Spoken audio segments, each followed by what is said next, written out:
Friends, இன்றைக்கி சூப்பராக இட்லி எப்படி மேக் பண்ணுறதுன்னு தான் பார்க்க போகிறோம். அதுக்காக நம்ம மாவு அரைச்சி வச்சுருக்கோம். அதில் வந்து தேவையான அளவு சால்ட்டு போட்டுக்கலாம். தேவையான அளவு சால்ட்டு போட்டு நல்லா மிக்ஸ் பண்ணிக்கலாம்.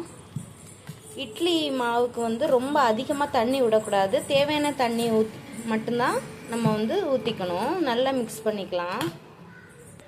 பாருங்கள் ஃப்ரெண்ட்ஸ், இந்த அளவுக்கு மாவு வந்து இந்த பதத்துக்கு மிக்ஸ் பண்ணி வச்சுக்கணும். அப்போ தான் இட்லி வந்து பஞ்சு மாதிரி வரும்.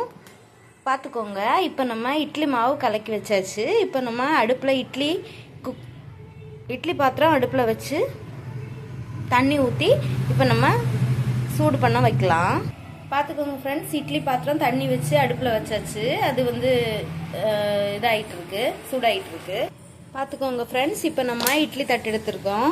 அதில் வந்து லைட்டாக வந்து எண்ணெய் ஊற்றிக்கலாம்.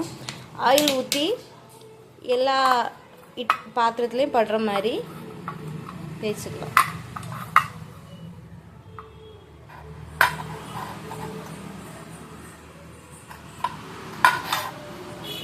ஏன்னா ஒரு சில பேர் வந்து இட்லி துணி போட்டு இட்லி ஊற்றுவாங்க. நான் அப்படியே தான் ஊற்றுவேன்.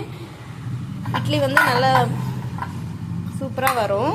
கொஞ்சம் ஆற விட்டு எடுக்கணும். அப்போ தான் நல்லா நீட்டாக சூப்பராக வரும். நீங்கள் கண்டிப்பாக ட்ரை பண்ணி பாருங்கள். இப்போ நம்ம மாவு ஊற்றிக்கலாம். உங்களுக்கு இட்லி எந்த அளவுக்கு வேணுமோ அந்த அளவுக்கு மாவு வந்து ஊற்றிக்கலாம். நான் வந்து சின்ன குட்டி குட்டியாக தான் இட்லி ஊற்றுவேன். அதனால் கொஞ்சமாக தான் மாவு ஊற்றிக்கிறேன்.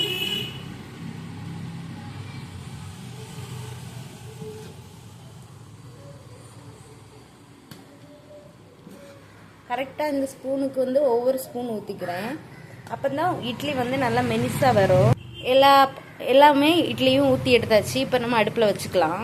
பாருங்கள் ஃப்ரெண்ட்ஸ், தண்ணி சூடாயிடுச்சு. இப்போ நம்ம அடுப்பில் இட்லி பாத்திரம் வச்சுக்கலாம்.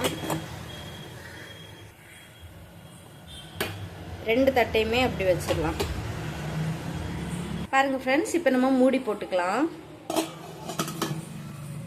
நல்லா வேகட்டும். ஆவி வந்த பிறகு இட்லியை நம்ம எடுத்துக்கலாம். பாருங்கள் ஃப்ரெண்ட்ஸ், இப்போ வந்து ஆவி வந்துருச்சு. நம்ம இட்லி ஓப்பன் பண்ணி பார்த்துக்கலாம். பாருங்கள், சூப்பராக வெந்து புஃபி வந்துருச்சு. இப்போ நம்ம ஒரு ஸ்பூன் வச்சு செக் பண்ணி பார்க்கலாம். இப்படி குத்தி பார்க்கும்போது ஒட்டாமல் வந்துச்சுன்னா நல்லா வெந்துருச்சுன்னு அர்த்தம். இப்போ வெந்துருச்சுன்னு நினைக்கிறேன். ஆற வச்சு நம்ம வந்து தட்டுக்கு ட்ரான்ஸ்ஃபர் பண்ணிக்கலாம். பாருங்கள் ஃப்ரெண்ட்ஸ், இட்லி சூப்பராக ஆற வச்சாச்சு. இப்போ நம்ம இட்லியை ஒன்று ஒன்றா எடுத்துக்கலாம்.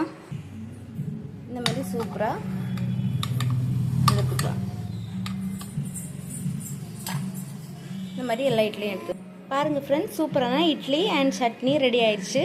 வாங்க சாப்பிடலாம். உங்களுக்கு இந்த வீடியோ பிடிச்சிருந்தா லைக் பண்ணுங்கள், ஷேர் பண்ணுங்கள், கமெண்ட் பண்ணுங்கள். என்னோட சேனலை சப்ஸ்கிரைப் பண்ணுங்கள் ஃப்ரெண்ட்ஸ். பாய்.